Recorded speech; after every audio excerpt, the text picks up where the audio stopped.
Commandement numéro 3, ton projet, tu construiras. 3. Ton projet, pardon, tu construiras.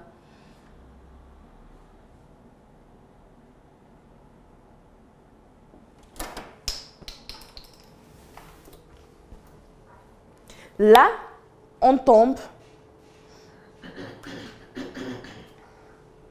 dans la partie, je dirais, purement stratégique. Une chose que j'ai retenue après avoir travaillé avec les militaires, c'est qu'ils avaient trois niveaux opératoires. On avait le niveau stratégique, là où on pense. On dit vraiment... je vais prendre un exemple vraiment bête. La Startup Academy doit ouvrir un siège au Bénin, supposons. Ça, c'est la stratégie, parce qu'on a envie de s'étendre. Le stratégique transmet sa vision à l'opérationnel. L'opérationnel traduit cette vision en action. Ça veut dire, bon, pour que la Startup Academy s'implante au Bénin, il va falloir avoir, 1, des membres au Bénin, une communauté active. 2, faire des publications qui sont axées principalement pour le public béninois. 3, si possible, faire des événements dans lesquels on va venir pour se faire connaître plus facilement. 4, prendre des informations au niveau des autorités pour savoir quelle est la liberté de l'association dans ce pays, quels sont les documents qu'il faut fournir et tout.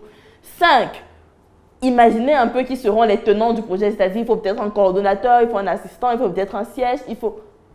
Ça, c'est le niveau opérationnel, là où on a transféré une vision en action. Et l'opérationnel maintenant, pap, il envoie au tactique. Le tactique, c'est celui qui part donc maintenant demander aux autorités, bon, de quoi est-ce que vous avez besoin? C'est celui qui agit.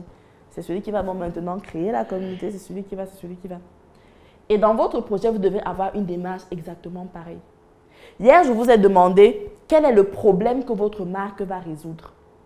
Parce que ça, c'est le stratégique. C'est la base. Ma marque, et je n'ai pas dit mon produit, ma marque résout quel problème? Toute initiative entrepreneuriale est basée sur la résolution d'un problème. Sinon, ça va s'évanouir.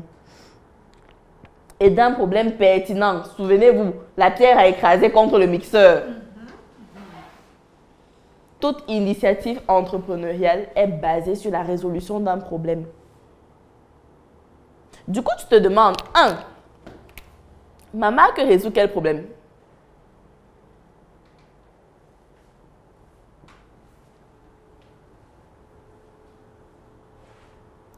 Comment est-ce que ma marque va le résoudre? Là, on est dans l'opérationnel. Et c'est à l'intérieur du comment-si que vous allez sélectionner les produits et services que vous offrirez. Ça veut dire que je peux avoir une marque de cosmétiques qui pendant un long temps fait dans le conseil. Il n'y a aucun produit. On fait dans le conseil, les consultations dermato, les trucs. On n'a pas de produits sur le marché.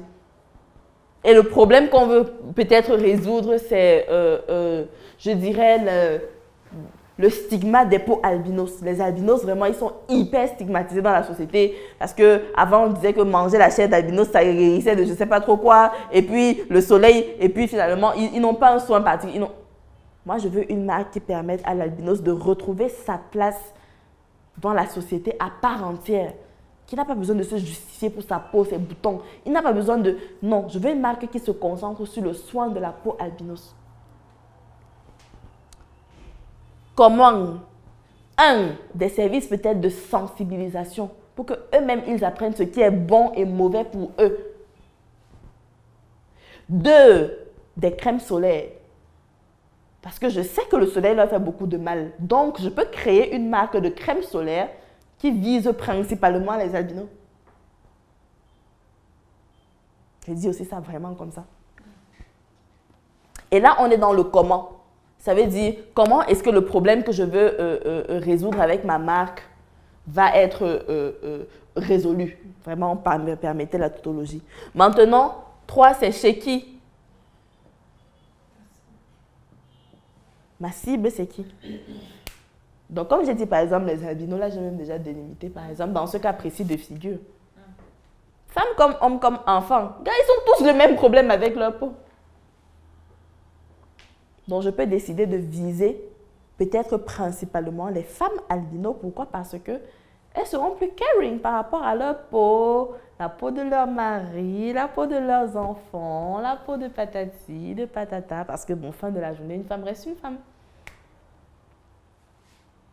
Et dans le qui même, il y a aussi l'aspect du positionnement. Est-ce que je veux que ce soit une marque de luxe? Est-ce que je veux que ce soit une marque low cost? Est-ce que je veux que ce soit une marque réservée à une certaine catégorie de personnes? C'est toujours tant que je suis dans le stratégique et que je prépare ma communauté en parlant, oh vraiment, voilà les albinos qui percent dans la société, non vraiment, moi mon mari il est albinos, je suis en train de préparer mon terrain, je n'ai pas encore dit que je vais sortir la marque. Mais je pense quand même déjà avant que, ok, il faudra que je capitalise sur cette communauté qui est en train de se bâtir autour de la cause albino. Comment est-ce que je peux faire? Avec des crèmes, avec des conseils, avec des journées spéciales, avec même des événements de mode. Mr. and Mrs. White, je ne sais pas, bref, je raconte aussi ça vraiment comme ça. Mais des choses là, ils vont se sentir valorisés, là, ils seront conseillés. Et du coup, quand je vais positionner la crème solaire, je ne suis même pas obligée de dire que c'est moi, je peux dire que c'est moi ou pas, mais ils vont adopter parce qu'ils sont déjà dans une communauté qui les comprend. Dès que j'ai donc ainsi fait le positionnement, 4, j'applique le commandement numéro 1 au projet. De fil en aiguille, le besoin s'est transformé rapidement et une immense opportunité d'affaires a ainsi vu le jour en 2020 avec comme idéologie de restituer l'image originelle de l'excellence et de royauté que porte chaque Africain. Sur le long terme, The Queen envisage l'ouverture d'une clinique de transplantation capillaire pour régler le problème d'alopécie cicatrisante qui concerne des personnes dont les cheveux ne peuvent plus pousser de manière naturelle. The Queen est ouvert aux partenariats, aux collaborations, pour permettre aux personnes qui ont envie de rejoindre l'aventure de la cosmétique capillaire et de faire partie du futur de la cosmétique capillaire africaine, de travailler ensemble afin de réaliser ces différents projets.